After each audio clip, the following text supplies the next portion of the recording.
Hello everyone, I am Anuj. I am preparing for banking exam. Let's do it together. तो यहाँ पे आज हम लोग एसबीआई पीओ मेंस के बारे में बात करने वाले हैं, जो शायद 30 जैन को होने वाला है, जैसा मैंने देखा है साइट पे। ठीक है, तो उसके बारे में बात करने वाले हैं, स्टडी प्लान के बारे में बात करने वाले हैं।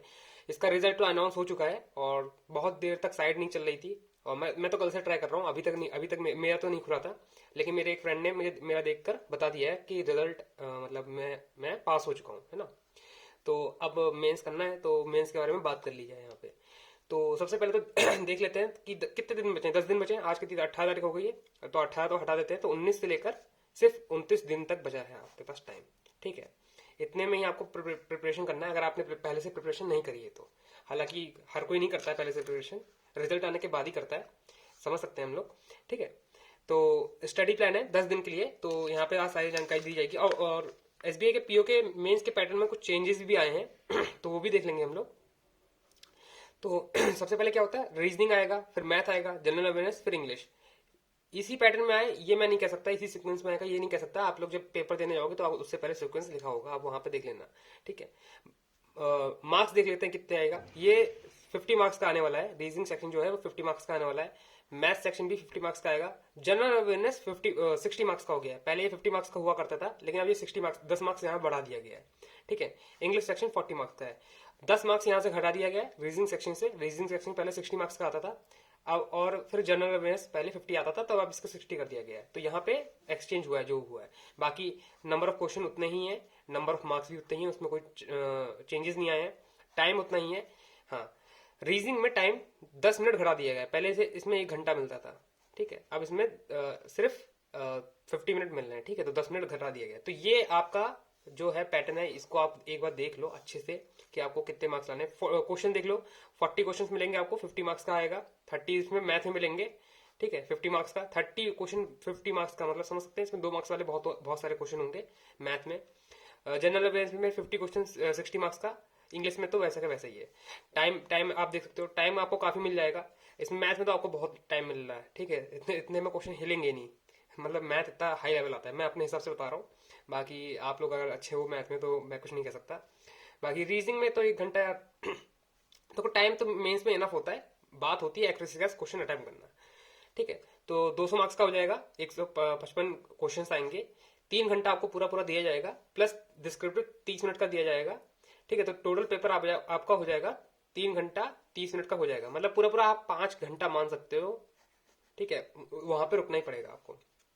डिस्क्रिप्टिव के बारे में बता दूंगा लास्ट में जाकर। और काफी लोगों को क्वेश्चन ये होता है कि डिस्क्रिप्टिव के लिए बीच में टाइम मिलेगा क्या? कोई टाइम नहीं मिलता। ये पूरा कंपोजिट टाइम समझ सकते हो कि 3 घंटा 30 मिनट पूरा ऐसे चलता चला जाएगा लाइन से। डिस्क्रिप्टिव के लिए कोई टाइम नहीं मिलेगा आपको। ठीक है, और एक बार वहां आके कीबोर्ड वीबोर्ड चेक कर लेना, क्योंकि है ना, चेक क्या करोगे, मतलब चला लेना, क्योंकि धूल खाए होते हैं, चलते बिल्कुल नहीं है। ठीक है, फिर हम लोग आते हैं अब यहाँ पे रीजनिंग सेक्शन में आते हैं कि क्या क्या कर सकते हैं हम लोग। One one mock per day, मेरा तो ये प्लान है। मॉर्निंग में ही सुबह उठ के, जब भी आप सुबह उठो, डजेंट मैटर, 4 बजे उठो, 5 बजे उठो, ठीक है, 9 बजे उठो, 10 बजे उठो, ठीक है, डजेंट मैटर, जब भी उठो एक मॉक लगा दो। ठीक है, मॉर्निंग में उठते ही लगा दो, कैसा भी हो लगा दो, पॉज करके लगाओ, चाहे कैसे लगाओ, लेकिन एक मॉक लगाना है पूरी सिटिंग में बैठकर।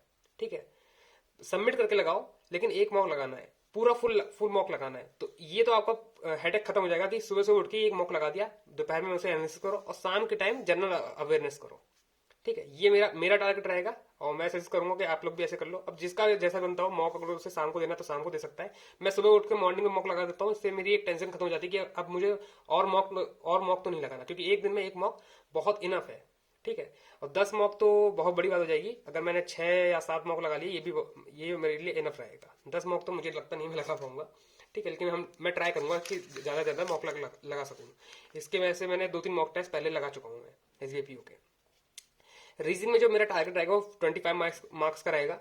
हालांकि 50 मार्क्स का आने वाला है, लेकिन मैं सोच रहा हूँ 50% इसमें मार्क्स अगर गेन कर लेता हूँ तो ठीक रहेगा, क्योंकि सेक्शनल कट ऑफ तो पहली बात तो होती भी नहीं है, और सेक्शनल मार्क्स भी आपको दिखाए नहीं जाएंगे। तो पता भी नहीं चलता कि आपने कितना अटेम्प्ट करा था और कितना आपका मार्क्स आया है, ये पता नहीं चलेगा लास्ट के जब रिजल्ट अनाउंस होगा तो पिछले लास्ट टाइम भी मैंने शायद, मेरे हिसाब से मैंने 22 मार्क्स का या फिर 18 क्वेश्चन अटेम्प्ट करे थे, और उसमें कितना मार्क्स आया मुझे खुद नहीं पता चला। तो इस बार मैं खुद से लेके चल रहा हूँ कि 25 मार्क्स तक का यहाँ पे ट्राई करूंगा मैं। ठीक है, फिर देखते हैं कितने मार्क्स आते हैं, है ना। वहाँ पे मतलब कैसे अटेम्प्ट हो जाते हैं मॉक पे मेरा ऑल अराउंड एवरेज मेरा 25 आना चाहिए मार्क्स का, ठीक है। बाकी अटेम्प्ट्स के ऑर्डर आप देख सकते हो, यहाँ पे मैंने लिख रखे हैं अटेम्प्ट इन दिस ऑर्डर, ठीक है। अगर आपको सही लगता है तो इसमें इसी ऑर्डर में करना, मैं इसी ऑर्डर में करता हूँ। पहले देख लेता हूँ, पूरा पेपर देख लेता हूँ, पूरा आपके पास 50 मिनट का टाइम होगा, ठीक है। कोई जल्दीबाजी की जल्दी नहीं है यहाँ पे, ठीक है। 50 मिनट का टाइम होगा। सबसे पहले क्या करेंगे, कोडिंग डिकोडिंग देखना है आपको। कोडिंग डिकोडिंग सिलॉक्स का आ सकता है, डिस्टेंस एंड डायरेक्शन का आ सकता है, ब्लड रिलेशन का आएगा, इनक्वालिटी का आएगा, ठीक है। और इन सब की मैंने वीडियो बना रखी है, आप लोग अगर चाहो तो देख सकते हो। पूरा फुल मॉक टेस्ट मैंने दिया है, ठीक है। उसमें आप देख सकते हो IBPS PO का, ठीक है। उसमें ये सब कवर कर रखा है, ठीक है। अगर देखना चाहो तो देख सकते हो, क्योंकि सारे सब्जेक्ट और सारे टॉपिक तो वही होते हैं ना, सिर्फ एग्जाम तो चेंज है, ठीक है। तो कोडिंग डिकोडिंग ये मेरा पहला टारगेट रहेगा, इसको मैं पहले करूंगा, ठीक है। और फिर आता है वो डेटा सफिशिएंसी वाले आते हैं ना क्वेश्चन, सॉरी, डेटा सफिशिएंसी वाले क्वेश्चन आते हैं, मैंने यहाँ लिखा नहीं है, तो उसको भी कर सकते हैं आप लोग। ये आपकी पहली प्रायोरिटी लिस्ट में होना चाहिए। फिर आते हैं पजल्स आएंगी, ठीक है। पजल कैसे आएंगी, पजल विद ब्लड रिलेशन आएगा। कुछ कोई परिवार बैठा है डाइनिंग टेबल में, अलग अलग मेंबर के रिलेशन में भी हैं, आपको एक ब्लड रिलेशन भी बनाना पड़ेगा, साथ ही साथ पजल भी बनानी पड़ेगी। साथ क्या पता उसमें कोई नोट भी दे रखा हो कि हस्बैंड वाइफ साथ में नहीं बैठेंगे, या फिर सेम जेंडर के साथ में नहीं बैठेंगे, या फिर एक जनरेशन के साथ में नहीं बैठेंगे, कुछ ऐसा आ सकता है ना। नोट्स में ऐसे दे रखा होगा, आपको ब्लड रिलेशन भी बनाना पड़ेगा, पजल भी बनानी पड़ेगी। ऐसे क्वेश्चन आएंगे SBI PO में, आप रेडी रहना है। SBI PO में क्या होता है, ये लोग एक्सपेरिमेंट बहुत करते हैं, SBI वाले बहुत एक्सपेरिमेंट करते हैं, अलग अलग क्वेश्चन देते रहेंगे आपको, ठीक है। Puzzle with distance and direction आ जाएगा, विद नोट्स आ जाएगा, है ना। एक बिल्डिंग में कुछ लोग बैठे हैं, अलग अलग ऑफिस में काम करते हैं, ठीक है। अलग अलग ऑफिस में काम करते हैं, उनके नाम भी दे रखे होंगे, फिर अलग अलग ऑफिस उस बिल्डिंग से कितनी कितनी दूरी पे है वो दे रखा होगा, तो आपको ये भी देखना है, ठीक है। इस चीज को भी आपको चेक करना है। फिर आते हैं क्वेश्चन आएंगे shape and size numerical puzzles आती हैं। एक पूरा बॉक्स दे रखा होगा, उसमें सुडोकू जैसा कुछ नंबर्स लिखे होंगे, ठीक है। वो एक स्टेप में चेंज हो रहे होंगे, फिर नेक्स्ट स्टेप में चेंज हो रहे होंगे, वो आपको करना पड़ेगा। एक सेकंड रुकना।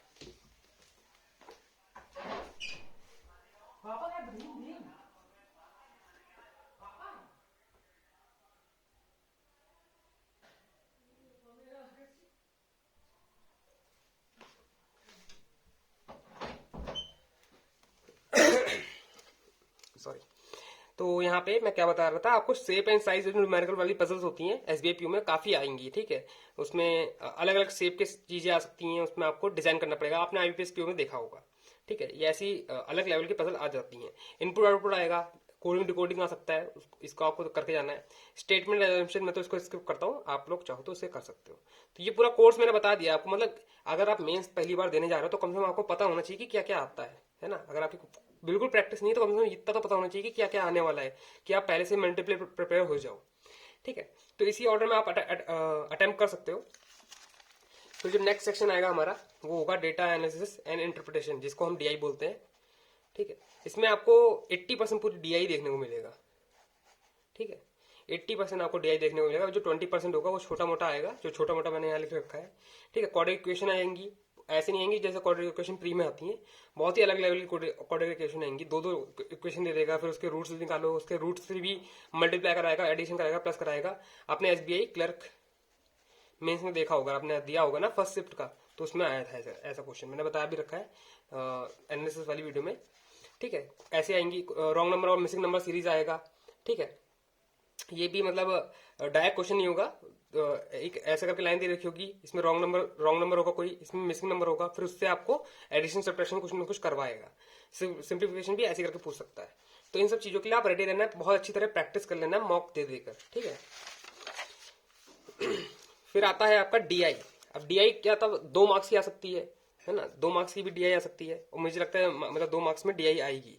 DI आएगी, केसलेट आएगा और विद नोट्स आएगा, मतलब एक पूरी DI दे देंगे आपको, ठीक है। ऐसे ऐसे करके DI दे देंगे, कहो एक बार ग्राफ हो, एक पाई चार्ट हो, उसके फिर नीचे नोट्स भी लिखा होगा, ठीक है। कुछ ऐसा करके दे सकता है DI, मतलब इतनी लंबी DI आएंगे, उसके बाद लंबे लंबे क्वेश्चन भी होंगे। तो टारगेट यही करना कि कम से कम DI 5 या 4 क्वेश्चन होंगे, 5 या 4 क्वेश्चन होंगे, उसमें से आप एक क्वेश्चन कर लेना, 1 या 2 क्वेश्चन बहुत होगा, मतलब मिनिमम इतना अगर कर लेते हो तो आप मतलब अच्छे खासे आपने अटेम्प्ट कर दिए हैं, ठीक है। बाकी आपने IBPS PO में मैथ का जो लेवल है वो देख ही रखा होगा, SBI PO में और हार्ड आ सकता है, ठीक है, और अपर लेवल आ सकता है, क्योंकि ये इनका मेन होता है, मैथ का जो सेक्शन होता है वो हमेशा इसका काफी ज्यादा मतलब हाई लेवल आता है। फिर इंग्लिश में होता है, मैं 20 मार्क्स का टारगेट लेके चल रहा हूँ, ठीक है। हालांकि 40 मार्क्स का आएगा, लेकिन मैं 20 मार्क्स मतलब 50% लेकर चल रहा हूँ इसका, कि इतना मेरा आ जाता है, बहुत अच्छी बात होगी। आरसी करेंगे, इसमें वर्ड रिप्लेसमेंट आएंगे, और वर्ड रिप्लेसमेंट ऐसे प्री लेवल नहीं आएंगे, बड़े बड़े सेंटेंस रखेंगे, आपको उनको अरेंज करना पड़ेगा या फिर उनको रिप्लेस करना पड़ेगा, ठीक है। एड डिटेक्शन और करेक्शन वाले डिटेक्शन वाले आ सकते हैं, 4 स्टेटमेंट बड़ी बड़ी लाइनें दे रखी होंगी, आपको बताना होगा कि ए और बी जो है इसमें करेक्ट है या फिर सी और डी करेक्ट है या फिर उसमें ही एरर है, ये आपको बताना पड़ेगा। क्लोज टेस्ट भी होगा, वो सेंटेंस बेस्ड आएगा, ठीक है। मैचिंग आएगा, मैचिंग वो भी सेंटेंस वाला आएगा, छोटा कुछ नहीं आना, ये मतलब लेंथी पार्ट होगा। इंग्लिश वाला जो पार्ट होगा वो लेंथी होगा, लेकिन इजी हो सकता है, जिसकी इंग्लिश इजी है उसके लिए इजी हो सकता है, इसलिए मैं 20 मार्क्स का ले चल रहा हूँ। आप लोग चाहो तो अपना 30 मार्क्स का ले सकते हो। टारगेट टारगेट बना के चलना है, इससे नीचे नहीं लाना है, हमेशा मेंटली प्रिपेयर रहना है कि हाँ भाई 20 मार्क्स तो किसी भी हालत में लाना है, ठीक है। 20 से ऊपर आ जाते हैं तो बहुत ही अच्छी बात है, लेकिन 20 मार्क्स किसी भी हालत में लेके आना है, कहीं से भी लेके आओ, है, इट डजेंट मैटर, ठीक है। फिर आता है लास्ट में जनरल अवेयरनेस, जो कि एसबीआई क्लर्क में तो अनप्रेडिक्टेड था बिल्कुल, सितंबर में से बहुत सारा आ गया था। मैं सिर्फ अक्टूबर नवंबर दिसंबर लेके गया था, उसमें भी मैंने तुक्के मार दिए थे, ठीक है। तो हम लोग एसबीआई पीओ के बारे में बात करने वाले हैं, ठीक। इसमें कैसे करेंगे, तो देखो, आपको डीप नॉलेज एकदम होनी चाहिए। कोई भी टॉपिक, कोई भी अगर करंट अफेयर उठाओगे, तो मेरा तो ये सजेशन रहेगा कि उसका पूरा पूरा आर्टिकल आप पढ़ लेना, ठीक है। गूगल पे आर्टिकल्स मिल जाते हैं, आर्टिकल्स आपको द हिंदू में से मिल सकते हैं, इंडियन एक्सप्रेस में से मिल सकते हैं, पूरा पूरा पैराग्राफ होता है ना, उसको एक बार पढ़ लेना अच्छे से, है ना, बहुत अच्छी तरह से पढ़ लेना, उनके में अमाउंट पढ़ लेना। अगर किसी गवर्नमेंट स्कीम की डील हो रही है, फिर किसी का एमओयू साइन हो रहा है, तो किस किस कंट्री के बीच में हो रहा है, या फिर किस किस ऑर्गेनाइजेशन के बीच में हो रहा है, कितने रुपए का हो रहा है ना, किस पर्पस के लिए हो रहा है, ठीक है। ये सब मतलब आपको पता होना चाहिए, ये 3 चीजें पता होगी तो आपका काम बन जाएगा, ठीक है। एमयू किसके बीच में साइन हो रहा है, किस ऑर्गेनाइजेशन, 2 ऑर्गेनाइजेशन होंगी उनके बीच में साइन हो रहा होगा, कि उसका नाम क्या होगा, नाम भी इंपॉर्टेंट होता है, उसका अमाउंट इंपॉर्टेंट होता है, किस पर्पस के लिए इंपॉर्टेंट है ना। अभी जैसे एडीबी ने लोन दिया था ये नॉर्थ ईस्टर्न स्टेट्स को, ठीक है, एमओयू साइन हुआ था, इन लोगों ने लोन दिया था। अब मुझे अमाउंट याद नहीं रहा है, शायद 400 मिलियन का लोन दिया था, किसके लिए, रोड और इंफ्रास्ट्रक्चर के लिए, है ना। तो क्या कितनी सारी चीजें इंपॉर्टेंट हो गई ये चीज, है ना। ये सब मैं एग्जांपल के लिए बता रहा हूँ, और डेटा मेरा बिल्कुल करेक्ट नहीं है, इसमें गलत भी हो सकता है, लेकिन मैं बस आपको एक चीज बता रहा हूँ कि क्या इंपॉर्टेंट है ना। ऐसे ही एसबीआई क्लर्क में भी आता है, इसलिए मैं बोल रहा हूँ एसबीआई पीओ में तो और डीप पूछ सकता है। अमाउंट इंपॉर्टेंट होता है, एसबीआई रिलेटेड चीजें तो आपको पूरी पता होनी चाहिए, ठीक है। अब आपको हेडक्वार्टर नहीं पूछेगा एसबीआई का, ये आप अपने माइंड से निकाल देना कि आपको हेडक्वार्टर पूछेगा एसबीआई का, या फिर आरबीआई का हेडक्वार्टर पूछने वाला है, ये सब वो बिल्कुल नहीं पूछेगा, ठीक है। आप एग्जामिनर को मतलब ऐसा मतलब बच्चा बिल्कुल मत समझ लेना। ये पूछ लेगा कि हाँ इसका बताओ, इसका जनरल डायरेक्ट मतलब वो सीईओ कौन है, ये पूछ लेगा, या फिर इसकी जो इंश्योरेंस कंपनी है उसका सीईओ कौन है, ये सब पूछ सकता है। इसके कितने गवर्नर होते हैं, गवर्नर का किसी डिप्टी गवर्नर का नाम पूछ लेगा, ठीक है। मॉनेटरी पॉलिसी में से उठा के कुछ पूछ लेगा, या फिर मॉनेटरी पॉलिसी अभी हाल ही में कब हुई थी, कब कंडक्ट करी गई थी, दिसंबर में कब हुई थी या फिर नवंबर में हुई थी, ये पूछ लेगा, ठीक है। मतलब ऐसी चीज पूछेगा, बिल्कुल डायरेक्ट क्वेश्चन तो नहीं पूछने वाला, ये तो आप दिमाग से निकाल देना, कोई भी चीज डायरेक्ट पूछने वाला है, वन वर्ड आंसर नहीं होने वाला है यहाँ पे, पूरा पूरा सेंटेंस में आंसर होगा, तो आपको पूरा सेंटेंस आर्टिकल्स पूरे पढ़ने पड़ेंगे आपको, ठीक है। तो जनरल अवेयरनेस यहाँ पे हो जाएगा आपका 20 मार्क्स का मैं टारगेट लेके चल रहा हूँ, 20 से ऊपर आ जाते हैं तो अच्छी बात है। बाकी मेरा तो टारगेट सिर्फ 20 मार्क्स का रहेगा। अटेम्प्ट तो देखो इससे ऊपर ही होंगे, जितने मैंने बता रखा है उससे ऊपर ही अटेम्प्ट करने का ट्राई करूंगा मैं। उसमें कुछ गलतियां हो सकती हैं, मैं तो फुल एक्यूरेसी लेके चलूंगा, लेकिन देखो गलतियां हो ही जाती हैं ना। बाकी मेरा जो ओवरऑल टारगेट रहेगा वो 80 मार्क्स का रहेगा, 200 में से अगर 80 मार्क्स आ जाते हैं तो बहुत ही अच्छा है, ये तो बहुत ही अच्छा माना जाएगा। 80 मार्क्स, पिछली बार की कट ऑफ भी शायद 84 86 गई थी, ओबीसी की बता रहा हूँ मैं, ठीक है। तो 80 मार्क्स का मैं टारगेट लेके चल रहा हूँ 200 में से।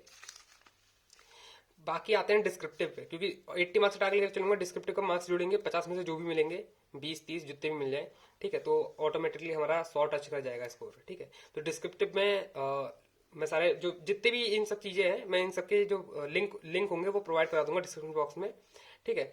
एसबीआई पीओ की मैंने मेंस लेवल, है ना, पजल लगा रखी है, उसका भी पूरी प्लेलिस्ट मैं डिस्क्रिप्शन बॉक्स में दे दूंगा, आप एक बार उसमें देख लेना। वो पिछले साल के जितने भी प्रीवियस ईयर पेपर थे, उसमें जैसे भी क्वेश्चंस आए थे वो मैंने पूरे कवर करा रखे थे, इसी जुलाई मंथ में कराए थे। तो वो पूरी पीडीएफ मतलब सीरीज देख लेना, है ना। मतलब उसके कम से कम आप एक आध क्वेश्चन सॉल्व करके देखना, क्योंकि वो एसबीआई पीओ लेवल के ही हैं, ठीक है, तो आप देख सकते हो। और अब आता है डिस्क्रिप्टिव में कैसे करें। डिस्क्रिप्टिव मैं बताता हूँ, सबसे बेस्ट सोर्स है, मुझे सबसे अभी तक मतलब पिछले साल तो काफी हेल्प करी थी, इस साल भी आईपीपीएस पीओ में भी काफी हेल्प करी थी, ठीक है। हालांकि हुआ नहीं है मेरा, लेकिन मुझे लगता है कि हमारी डिस्क्रिप्टिव ने काफी हेल्प करी थी। तो अफेयर्स क्लाउड के जो डिस्क्रिप्टिव होता है, आप ऐसे डाल देना, गूगल पे डालना डिस्क्रिप्टिव अफेयर क्लाउड डाल देना, ठीक है। जो पहला लिंक आएगा उसमें सब देख लेना, एस्से राइटिंग, लेटर राइटिंग और एस्से राइटिंग, आपको 2 चीजें करनी है बस, ठीक है। लेटर राइटिंग और एस्से राइटिंग करनी है। अब ये शायद 20 मार्क्स का आएगा, ये शायद 30 मार्क्स का आएगा, ठीक है। शायद मुझे मतलब दिमाग में याद नहीं आ रहा, लेकिन ऐसे ही होता है जो रेशियो होता है मार्क्स का डिस्ट्रीब्यूशन का। तो लेटर और एस्से राइटिंग आप वहां से कर सकते हो। अब कैसे करना है डिस्क्रिप्टिव, है ना, मतलब कैसी प्रैक्टिस करनी चाहिए, किस फॉर्मेट में लिखना चाहिए, वो सब यहाँ पे गिवन है, पहले से गिवन है। टॉपिक गिवन है, टॉपिक के नीचे पूरा ऐसे लिखा होगा, आपको वो नहीं देखना है। आप टॉपिक देखो, खुद लिखो पहले, और फिर खुद का लिखा हुआ और ऐसे का लिखा हुआ देखो, मतलब आप कहाँ पे लैग कर रहे हो, या फिर आपने उससे अच्छा लिखा है या उससे खराब लिखा है। अब हर कोई वो चीज, मतलब वो अपना खुद, मतलब एफएयर क्लाउड का ना टीप आना वहां पे, खुद अपना भी लिखना। बस आपको वहां पे क्या देखना, बॉडी देखनी है, बॉडी और स्ट्रक्चर में देखना कि कैसा लिखा है। बाकी आपको कंटेंट तो अपना ही लिखना पड़ेगा, है ना। ऐसे भी राइटिंग पॉइंट्स में लिखोगे तो काफी आसान रहेगा। इसके लिए मैं अलग से एक वीडियो बना दूंगा डिस्क्रिप्टिव की, ठीक है। तो ये पूरा हो गया हमारा एसबीआई पीओ मेंस के लिए, ठीक है। अब पूरा मतलब लग जाओ, 10 दिन आपके पास है, 10 दिन में आप कितना कवर कर सकते हो ये आप पे है। बाकी इसको जो मेरा अभी क्लियर हुआ उसका आप स्क्रीनशॉट यहाँ पे देख लेना। मार्क्स वार्क्स को मत पूछना, क्योंकि मैं मार्क्स वार्क्स ज्यादा बताता नहीं हूँ। बाकी टेलीग्राम ग्रुप अगर ज्वाइन करना हो आपको, तो डिस्क्रिप्शन बॉक्स में लिंक मिल जाएगा, वहां से टेलीग्राम ग्रुप ज्वाइन कर लेना। वहां पे हम लोग मेंस के क्वेश्चन करते रहेंगे, ठीक है। And that's all for today. I'll meet you guys in next video. Till then, work hard and stay motivated. Thank you guys for watching.